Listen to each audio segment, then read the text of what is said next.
Stop me if this sounds familiar. You check your bank account at the end of the month and think, where did it all go? You didn't buy anything big. No vacations, no new furniture. But the money just disappeared. Here's the thing, you're not crazy, and you're not bad with money. The game just changed. The things you used to buy without thinking, they're not the same deals anymore. Prices went up, value went down, and most people haven't noticed. Today we're looking at 10 things that are quietly draining your bank account in 2026. Some will surprise you. All of them are costing you more than you think. Let's start with a simple fact. The average household spent about $78,000 last year. Wages went up around 4%. Spending went up over 5%.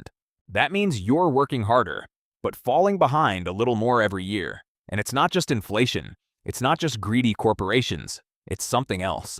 The way we buy things has completely changed in the last 5 years. There are fees now that didn't exist before. There are subscriptions for things you used to buy once. There are markups hidden so deep you'd need a shovel to find them. And if you're still spending like it's 2019, you're not just losing pocket change. You're losing real money. Money that could be savings. Money that could be freedom. Money that could be sleeping soundly at night instead of stressing about bills. So let's fix it. Here are 10 things that no longer make sense to buy in 2026. Number 1. Food delivery apps. DoorDash, Uber Eats, Grubhub. I know, everyone talks about these, but hear me out, because the numbers are worse than you think.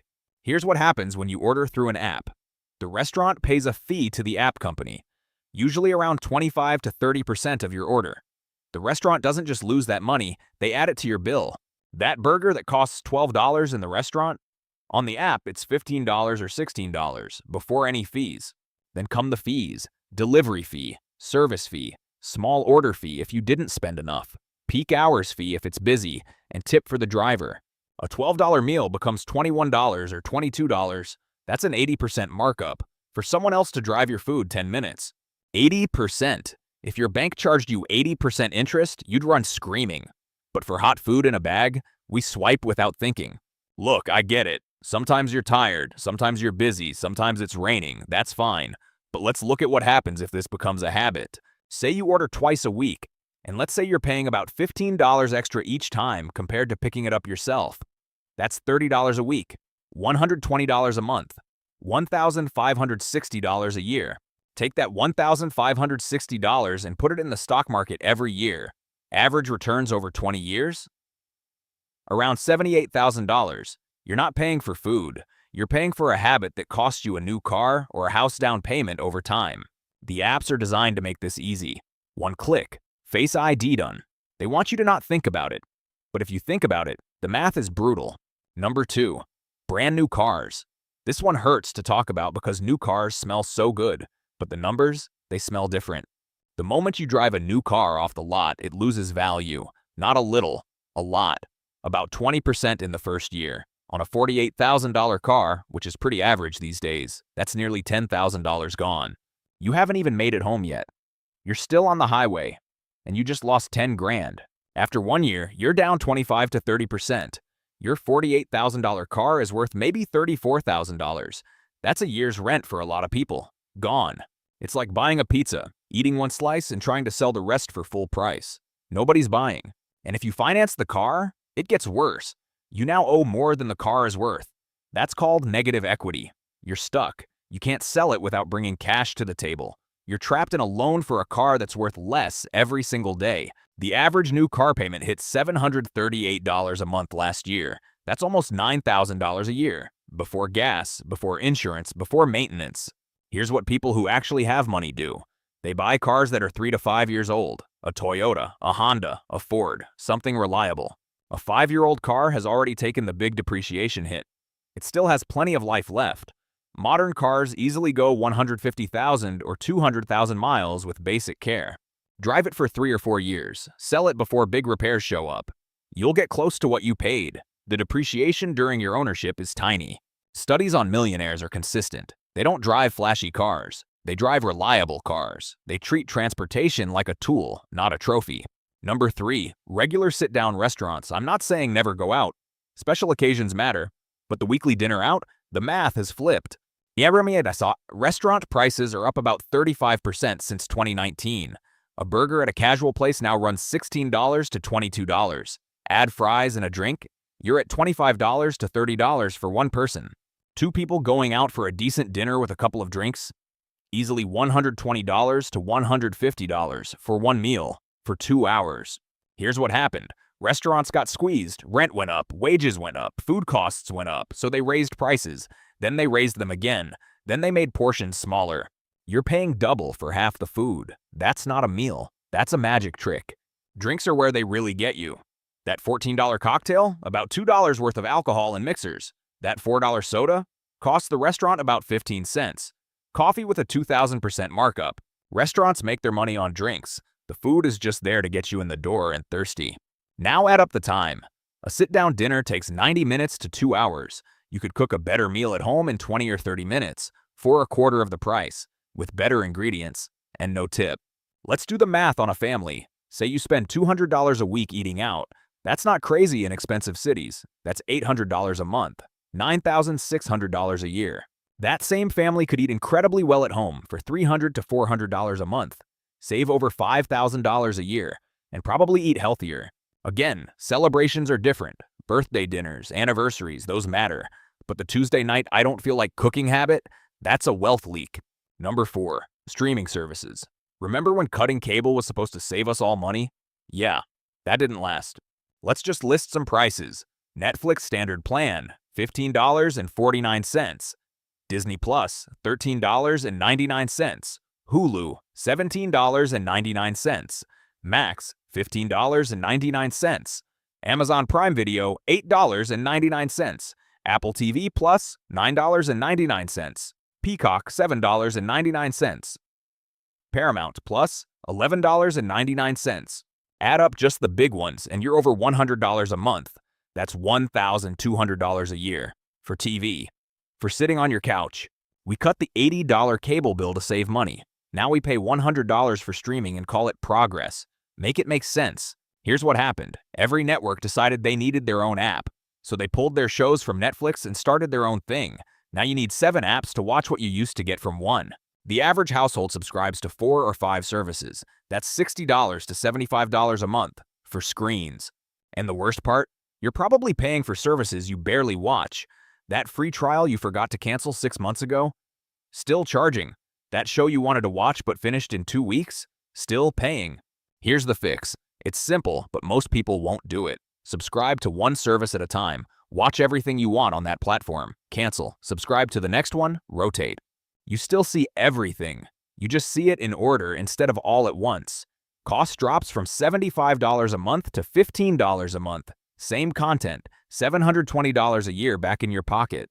The streaming companies don't want you to do this. They want you to forget you're subscribed.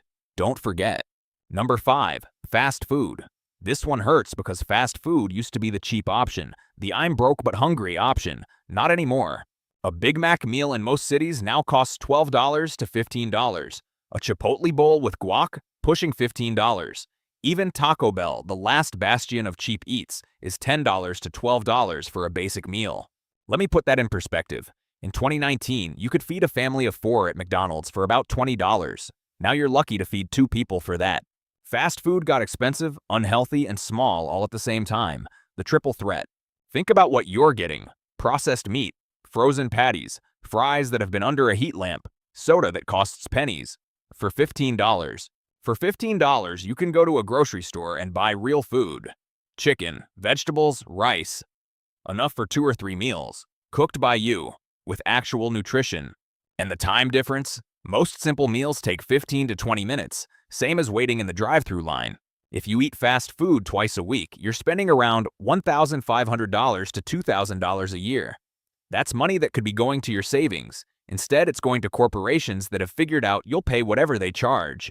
Fast food made sense at $4. At $15, it's a bad deal wrapped in a paper bag. Number 6, new phones and gadgets. Every year, a new iPhone comes out. Every year, people line up. Every year, the new phone is almost exactly the same as last year's.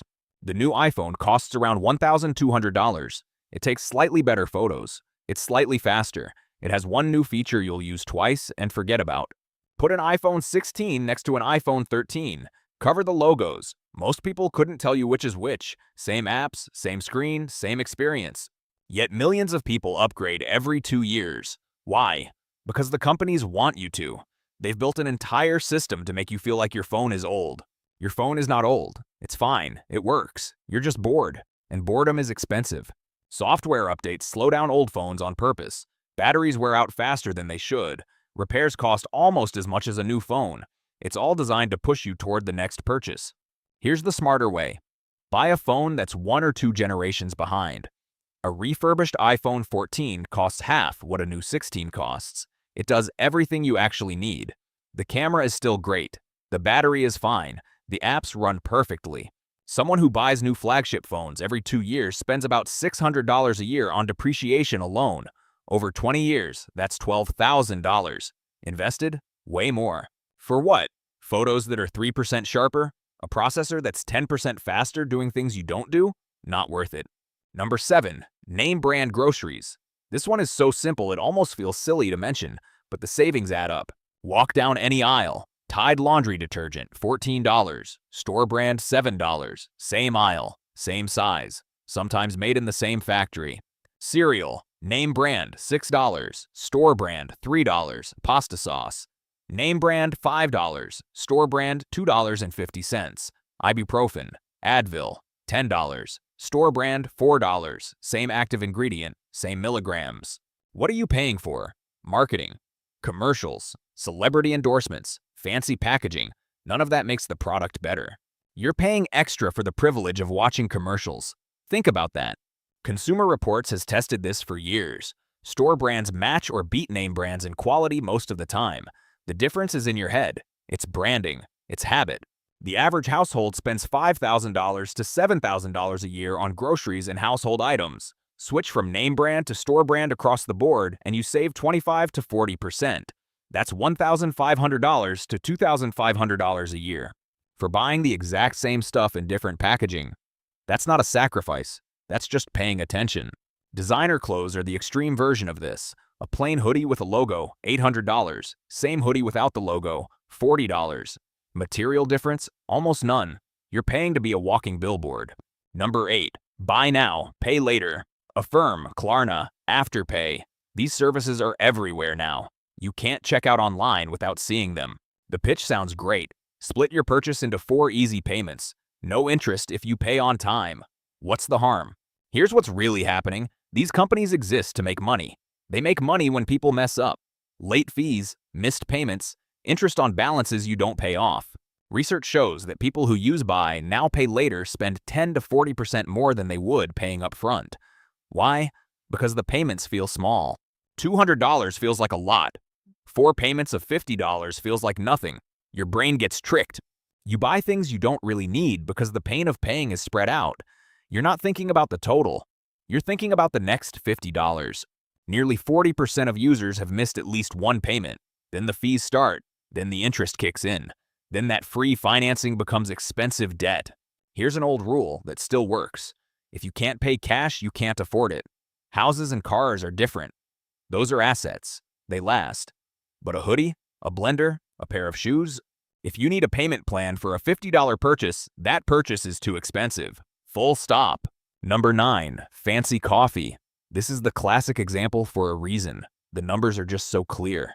A pumpkin spice latte at Starbucks costs $7 to $8. A regular coffee is $3 to $4. Add a flavor shot and you're at $5 or $6. Coffee at home? Good beans cost about 50 cents per cup. Even fancy beans rarely go over $1.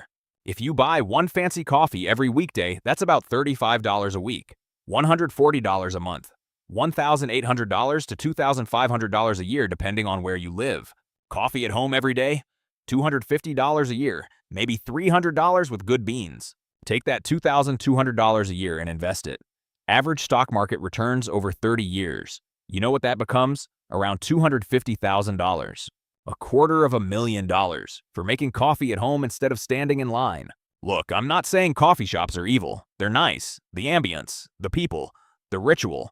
That has value. But is it $250,000 value? Most people haven't done this math. They just buy the coffee because they always have. The habit formed before the calculation. If you really love it and it makes your day better, fine. Choose it consciously. But if you're just doing it because you're tired and it's there, maybe rethink. Number 10. Expensive weddings. This one might not apply to everyone, but for those it does apply to, it's a big one. The average American wedding now costs about $35,000 for one day, 6 to 8 hours of your life. Think about what else $35,000 could do. Down payment on a house, 2 years of rent, a new car, a year off work to travel or figure things out, debt freedom. Instead, it goes to one day, one party. The wedding industry has perfected charging more for the same stuff. Photographer for a wedding, double the price of family portraits. Flowers for a wedding, triple. Venue for a wedding, 5 times what they charge for a corporate event. You're not paying for quality, you're paying for the word wedding. Research from Emory University found that couples who spend $50,000 or more on weddings are 46% more likely to divorce than couples who spend under $10,000. Money stress is real. Starting a marriage in debt is not a great foundation. A courthouse wedding is legal. A backyard reception can be beautiful. A small gathering with people you actually love creates real memories. The marriage matters more than the party. The photographs don't pay dividends. The love does. If you have $35,000 in savings and it won't affect your future, spend it how you want. Your money, your choice. But if it's going on credit cards, if it's delaying a house, if it's wiping out your cushion, that's trading long-term security for one night. Let's wrap this up with a quick recap before you go. Food delivery apps are charging 80% markups for convenience. New cars lose $10,000 the moment you drive them. Sit-down restaurants cost double what they did 5 years ago. Streaming services add up to over $1,200 a year if you're not careful. Fast food is now $15 for a meal that used to be $6. New phones offer almost nothing useful for the price. Name brands charge double for the same ingredients. Buy now, pay later tricks you into spending more. Fancy coffee costs $250,000 over a lifetime. Expensive weddings can set you back years financially. The common thread? They all rely on you not paying attention. On habits, on convenience, on marketing, on everyone does it. The economy is designed to separate you from your money as quietly as possible. Your job is to notice. Here's what to do this week. Pick one thing from this list. Just one. Track what you spend on it for 30 days. Then ask yourself, is this worth it? If yes, keep it. No judgment. Conscious choice. If no, cut it. Redirect that money to savings, to investments, to freedom. If this video helped you see things a little clearer, hit like. It helps more people find it. And subscribe if you want more videos on the real side of money, not the get-rich-quick stuff. The actual math that works. Now I want to hear from you. Drop a comment and tell me, which of these hit home? What's the one thing on this list you know you spend too much on but can't seem to stop? Is it delivery apps, daily coffee, streaming services you forgot about, the new phone you didn't need? Be honest. Be specific. Let's fill the comments with real talk. Maybe help someone else who's stuck in the same habit. I read them. I'll be in there. Let's figure this out together. Thanks for watching. Spend smart. Build something. See you in the next one.